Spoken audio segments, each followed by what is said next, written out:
Hello and welcome to a very rainy RAF Valley in the northwest of Wales. This is of course the Indiafoxtecho M346. I've got to say the caveat, this is a pre-release version, a work in progress, a beta if you will. So if there's anything slightly wrong with it, then don't worry, it's still under development. But this video will help you get to grips with a cold and dark startup, so you'll know how to jump in the aircraft and get it going. I'm not going to follow the full checklist, but I'll show you where to find it if you want to. And I don't have a manual or a checklist myself, so I'm using my FastJet experience, as well as checking a few resources online to get this thing started. We'll also be covering some GPS INS navigation.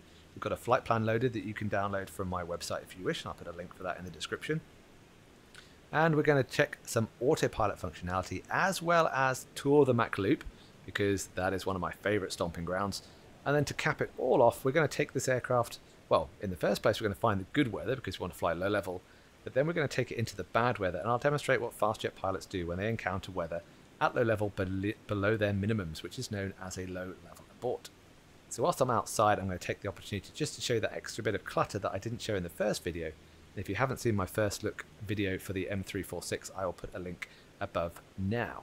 So you can see lots of flags all the way around the aircraft, and I particularly like the steps. The steps are a very nice touch.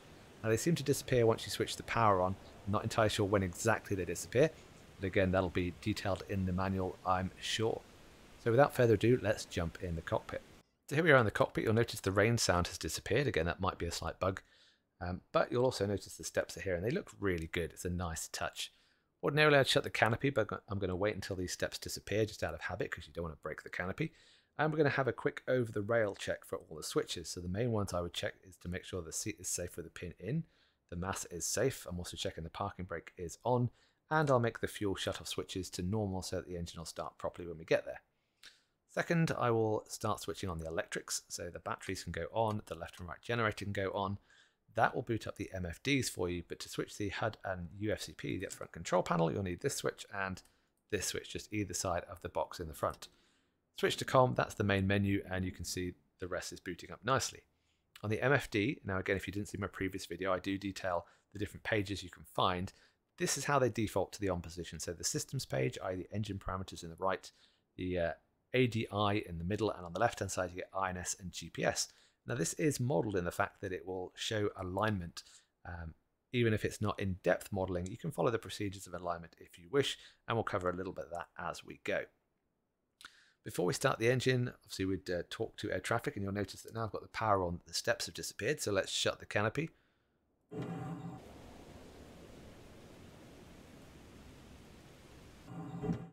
Nice. The canopy is down. We need to put some lights on as well, so we'll put the nav light and the beacon light on. We'll also switch on the comms, which is these switches here, and we need the APU to switch on. So for that, you need to look to the lower left. You'll see the master stop switch, so you'll switch that on. And to run the APU, you don't press the parking brake. You press the ready light, and that'll flash run. And you can hear it starting up in the background. It only takes a few seconds to start up, and the run light will go steady. And then I'm presuming it's powering more electrical systems, so I'll go ahead and switch on everything else I need. So on the right hand side, we've got nav, ILS, TACAN, and RADALT. And further down, you've got the TCAS. You can switch the power on. Now, if you try and change the squawk, but you can't switch the squawk on using the UFCP, up here with IFF, if we switch that off, you'll notice that IFF is off. So go down to this switch and switch it on. Okay, down to the lower left, if you look at the screen on here, this is the INS GPS, also affectionately known as the IGI, the EGI, and that power switch is here. So I'll switch that on, and you'll notice that it will start aligning with one satellite. You need 4 for a good resolution, and it will tell you what your estimated error is. So that is pretty decent. Whilst we're here, I'll punch that master caution out. Whilst we're also down here, we need to switch the oxygen on, which is this white switch on the lower left leg, and you'll see a caution warning oxygen on the panel if you haven't done that. So for the route we're going to do today, we'll go menu, and then we'll go to HSI, and then nav source to EGI. So that'll then pull up navigation and the course bar. More on that as we go, and I'll also be diving into the autopilot functionality as we fly along. On the right hand page, we'll keep this for the engine start. So let's go ahead and start the engine. So the lights are already on. We'll have told the crew chief outside, and then to start the engine, we'll start with the right. Rotate to idle and start, and press the big green start button.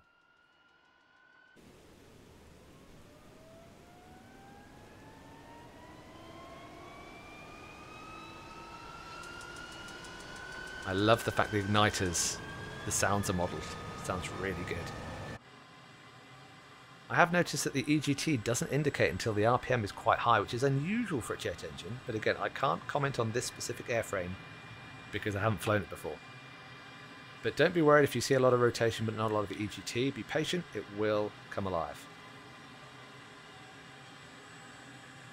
There goes the EGT. And that'll run up to about 350, 400 off the top of my head. And once that's done that, we'll go ahead and start the left engine. Whilst I remember, I can fill in the gaps with anything else like setting up the UFCP. So let's set a squawk.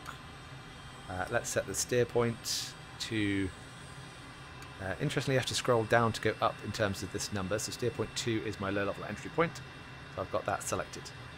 Okay, so the right engine is started. We will go to the left engine, so idle and start, and press the start button. And that will do the same thing. Whilst that's starting up, let's jump in the back cockpit and I'll show you what that looks like. Pilot, co-pilot.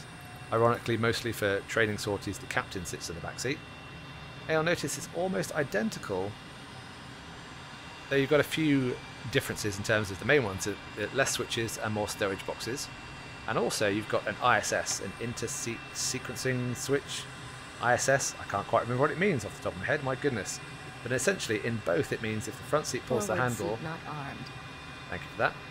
If the front seat pulls the handle, the rear seat goes first and the front seat goes first. Or if you set it down to solo, then you have to pull your own handle in order to exit the vehicle. Usually for solo sorties, of course. Right, let's jump back in the front seat now the engine has started. Pilot, there we go. Cool, so the engines have started. I'll put them both into norm. We don't need the APU anymore, so I'll press the master stop switch off. We don't need these switches, we don't need these switches, and we've already switched that power on. We'll put the flaps to takeoff. They indicate on the left-hand panel here. And on the right-hand side, I guess we could have gone master standby earlier, but we'll put master standby now. We've just got the seat and the mast remaining in there.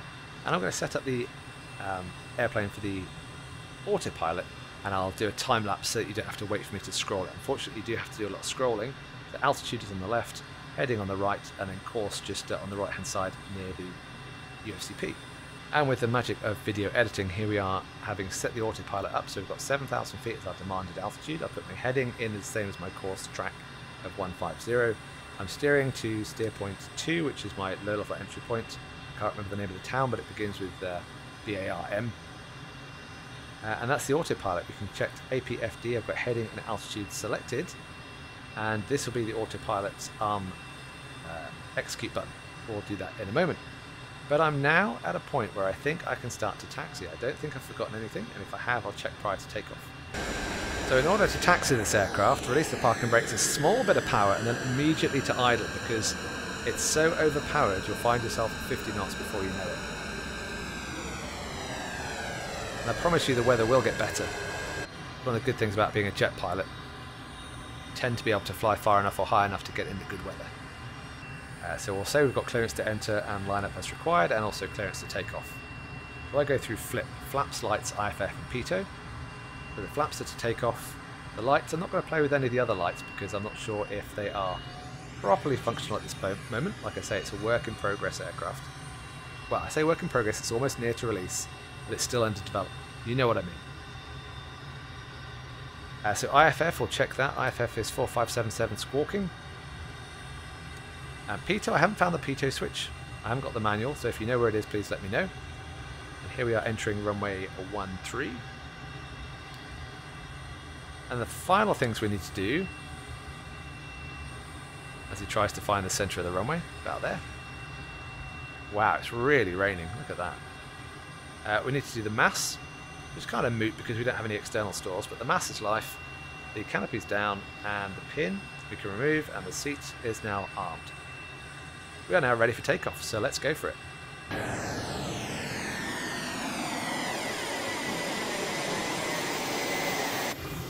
This aircraft accelerates so quickly. There's 100 knots, I'll rotate there. I'll put about 10 to 15 degrees nose up. Gear and flap need to come up straight away. Let the flight path marker come up towards 15 degrees. Gear and flap are up. We'll accelerate with mil power all the way up to 290 knots, which is now, and I'll pitch back, pull the nose up to about 35 degrees nose up. A little bit quick, but that holds around about 300 knots. That's 4,000 feet. The weather is still awful. There's 6,000 feet, and we'll start a rollover in the cloud. Yes, I know, I wouldn't normally do that. We'll request air traffic that we can climb up a bit higher. Maybe 8,000 feet? Yeah, about that. The good weather's over there.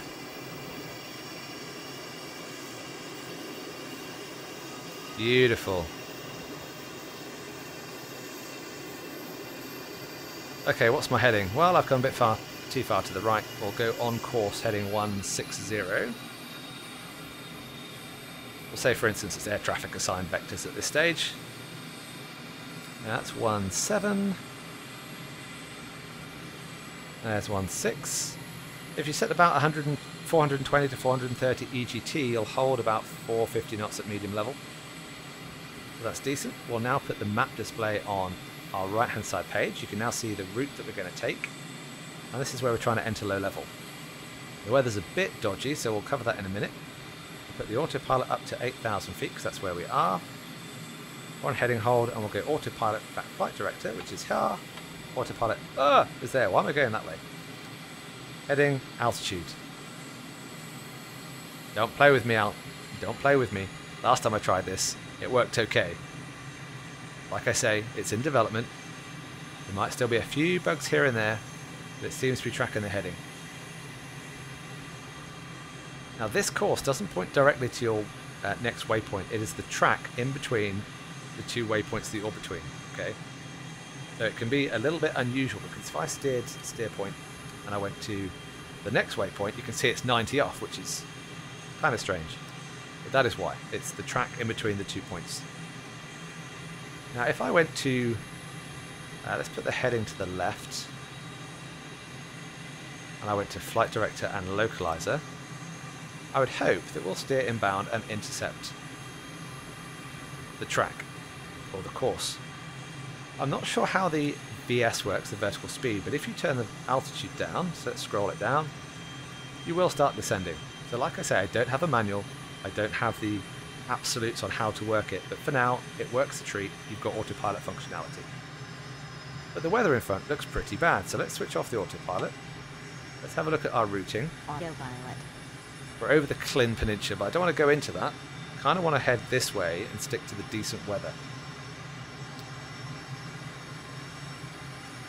Zoom out a little bit so we can see a bit better. Oh, look at that. That is awesome. So you can see over there, the cloud base is high enough that the visibility is really poor, and our low level entry point is down there. So I am now rerouting, but unlike my other videos, when I flew the Hawk T1 and I had map and stopwatch, I can use this beauty of a map to navigate myself. So I'll go down to 20 mile scale, and I want to get to here. That's where my Mach loop entrance is. And I can see a gap just to the right, 1 o'clock. Yeah, that weather's pretty poor. So I'll keep 450 knots just to keep it fairly quick. Enjoy the view a little bit. Wow, that is stunning. Absolutely stunning. Here's a gap in the cloud. Look at that. I'll take it. And that's not unusual. When you're flying around, you will find one shower off to the right, one shower off to the left, and you can generally thread the needle through them. We can cover off our in-flight checks for low level, so I'm checking VLAST. So VLAST stands for visor down, lights are all on, altimeter's set, radios can go to the low-level common frequency, which military pilots use. We can go IFF to 7001. And then note the time of entry. Normally you book your low-level entry so you can keep track of how much low-level you do. But for now, we'll say the VLAST is complete.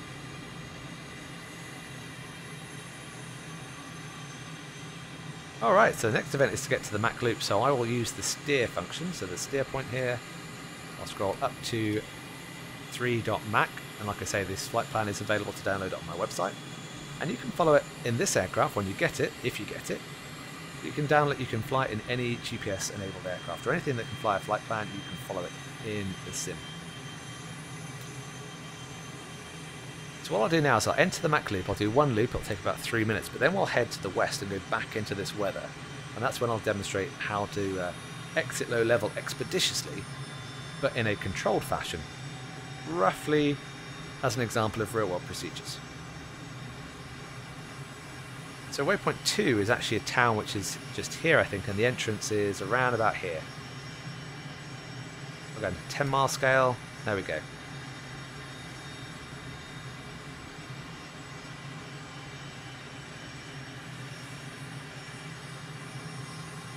Okay, I think I've got the entrance off to the right 1 o'clock. How's my speed doing? A little slow. So that's the direction I should have been coming in from.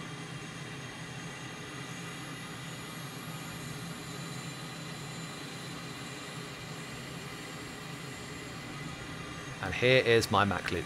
I'm saying my Mach loop because it is mine. In this simulator right now, the Mach loop is mine. So we're going to exit, that's the exit to the Mach loop, so we'll be there in about 3 minutes. So we're flying at 420 knots, and the weather looks good. So I've flown the Mach loop in many aircraft in the sim, the 747, the Concorde, the F-15 at supersonic, the M-339 inverted. So I've flown it all just for funsies, so if you want to watch those, I'll put a link for that in the description above. But we'll take this one fairly sensibly, do some internal, external views, just so you can get a feel for this aeroplane.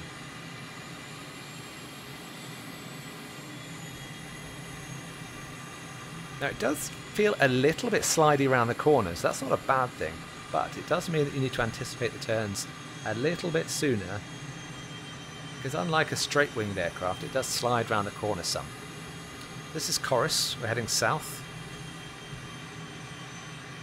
The town of McCuntleth is just to the south of us now, which is what the loop is named after. And this turn especially we need to anticipate. There's the left-hand turn, we check to the right, as in visually, and then we turn left. Probably mill power, there we go.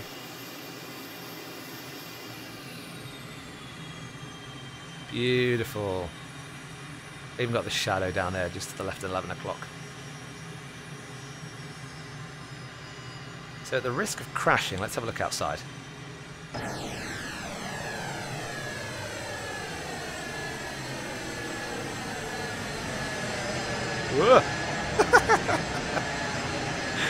I did say at the risk of crashing.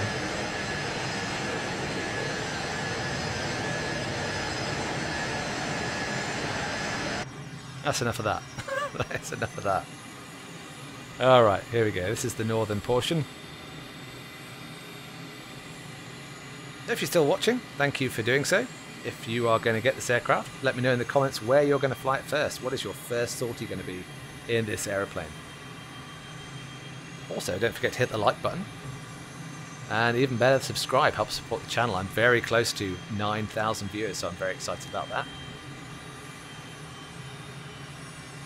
Now, if you want to see more tutorial videos, I released one yesterday on how to land any fast jet. Then hit the notification bell, because I'll be doing a few more tutorials, because I do enjoy the fast jets for very obvious reasons. Alright, this is the turn to the west, down towards Bluebell.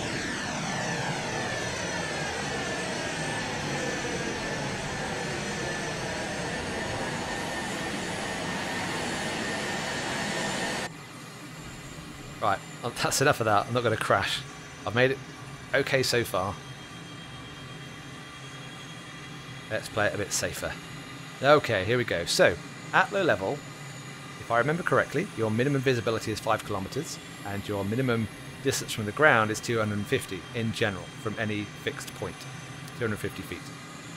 Your minimum cloud base is 750 feet AGL, because that gives you 250 feet plus a 500 foot on top of your aeroplane. The cloud base has to be 750 AGL and the visibility 5k. You can see this bit in front of us is not. The reason the 5k is there is so that you can anticipate or see any obstacles and be able to climb out the way in good time. If you can't see 5k, then a mountain might be hiding there and you might not be able to outclimb it. So the technique I'm going to use is a 4G climb to 40 degrees nose up, and then climbing up to VMC, because I can see the blue sky above, so I already know that if I have to abort, I should be able to get to the blue sky. Now I'm already below 5k, so I should have aborted already. And visibility's gone, so I'm looking at the HUD, 5G pull-up, mil power. Overshot the mark a little bit, that's 45 degrees nose up. Speed is stable, and you can see how disorientating it could be being IMC that quickly. So we're going feet wet, so we're not going to hit anything. The speed is coming down slowly, but we've still got plenty of performance. And look, there we go. Cloud tops are a little higher than I anticipated. The speed is going down to 250 knots, so I don't want to go much slower than that because we need the fighting speed to keep flying. And the minimum you can level off is either a visual horizon, so if you found a gap in the cloud and you can see visually, you can level off then, or above safety altitude, which in this case would be about 5,000 feet, or once you get above the clouds then you can level off as well. So those are the three occasions really that you can level off. Here we go, so that's a low level abort. So we've covered cold and dark startup, we've departed in bad weather, we've followed a little bit of autopilot navigation, we've done some weather avoidance, we've done a Mach loop, oh my goodness, and we've done a low level abort. So a busy little sortie, and at this stage I'm going to cruise on back and land the aircraft. And if you want to know how to land the aircraft, then check the video that I released yesterday and the link will appear, and that will help you land any airplane, any platform, pretty much anywhere. But thank you so much for watching, I hope you enjoyed it, and I'll hope you join me for the next video. Take care.